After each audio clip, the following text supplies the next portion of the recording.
अनुभव छान प्रकारे म्हणले, त्याबद्दल तुमचं मनपूर्वक आभार. सरांनी जसं आता पण आपल्याला सांगितलं की त्यांचे इन्कम सुद्धा सेट करतो, हे करतो, सगळं सांगितलं. प्रोडक्टचे रिझल्ट कसे आहेत हे पण आपण बघणारच आहोत, हे सांगितलं. पण कसं असते, बऱ्याच ठिकाणी तुम्ही आता काय आमचे नेटवर्क मार्केटिंग केलेले आहे, त्यांना माहिती आहे खूप कंपनीचे येतात प्रोडक्ट, हे चांगलं ते चांगलं म्हणतात.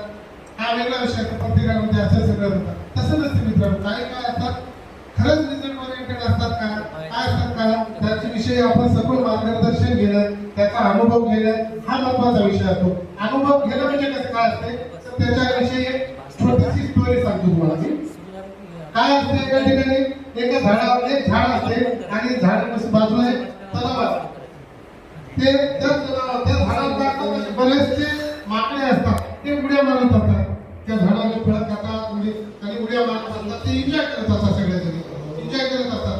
ते करत असताना काय झालं, त्या क्षणामध्ये एक भविष्यवाणी होती. ती भविष्यवाणी थोड्या वेळासाठी असते. ती भविष्यवाणी काय असते की माझं बोलणं संपलं की त्या क्षणाला जो कोणी या झाडावरून त्या तलावात उडी मारल तो राजकुमार होईल. जो जेंट्स असेल तो उडी मारल तर राजकुमार होईल, लेडीज असेल उडी मारल ती राजकुमारी होईल, असं म्हणलं जाते. आणि ते भविष्यवाणी संपण्याच्या आत काय करतो, एक जण आतमध्ये उडी मारतो, कशामध्ये, त्या तलावामध्ये. तर ते काय झालेलं, ते ऍक्च्युली त्या भविष्यवाणीचं रूपांतर खरंच त्या माकडाचं एका सुंदर राजकुमारामध्ये रूपांतर झालेलं असतं.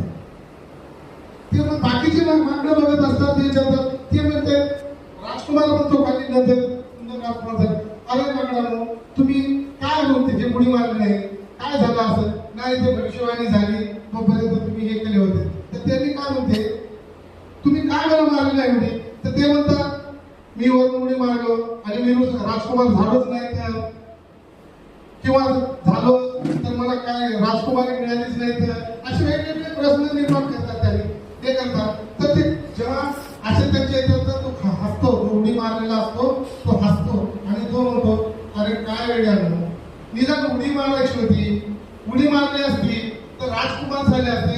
जर राजकुमार जर झाले नसते तर माकडाच्या मागणं तर राहिलेच असते ना, नुकसान कुठे झालं असतं तुमचं. तशा प्रकारे आपल्याला या सरांनी खूप